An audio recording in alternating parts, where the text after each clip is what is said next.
beberapa daerah. Petugas, saudara, terima kasih Anda masih bersama kami di Sapa Indonesia Siang. Petugas Badan Pengawas Obat dan Makanan memeriksa sejumlah toko grosir di beberapa daerah. Petugas menemukan jajanan jenis latiau asal Tiongkok yang terkontaminasi bakteri. Di Lampung, 12 siswa bahkan mengalami keracunan akibat jajanan itu.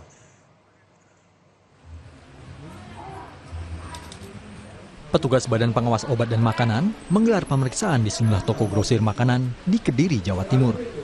Hasilnya, petugas menemukan makanan ringan bermerek latiau asal Tiongkok yang terkontaminasi bakteri. 8 jenis jajanan ini ditemukan dijual oleh toko grosir. Pemilik toko diimbau untuk tidak menjual jajanan yang diduga terkontaminasi bakteri itu dan diminta mengembalikan ke produsen. Dan sementara yang sudah diuji dan hasilnya terkonfirmasi positif Bacillus cereus 4. Kalau hari ini tadi yang ditemukan dari jenis-jenis ini ada berapa? Ada satu saja yang CNJ Candy Joy Latiau, dan dari distributornya sudah mensurati toko ini untuk melakukan rekrut pengembalian ke distributor.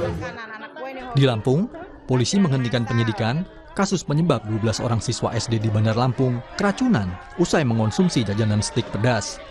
Penghentian penyidikan karena setelah penyelidikan, jajanan tercemar bakteri saat penyimpanan. Jajanan yang dikonsumsi para siswa mengandung bakteri Bacillus. Bakteri diduga muncul bukan pada saat proses produksi, melainkan saat penyimpanan hingga penyelidikan kasus ini pun dihentikan. Untuk proses produksi pangan sudah memenuhi standar keamanan pangan. Sudah sebelum dijual sudah uji lab, dan setelah ketika dijual pun juga sudah ada izin edar dari BPOM dan segala macam. Namun bakteri Bacillus ini itu ada di produk makanan ketika dalam keadaan lembab, karena tidak ada unsur dengan sengaja memproduksi pangan di bawah standar keamanan pangan. Untuk penyelidikan di Polresta Bandar Lampung sementara kami akan tutup. Dari hasil uji laboratorium, jajanan latiau bermerek Bomb Stripe terdapat bakteri Bacillus yang menyebabkan kadar leukosit naik dan kadar trombosit menurun. Kondisi inilah yang membuat siswa pusing, mual, dan lemas. Tim Liputan, Kompas TV.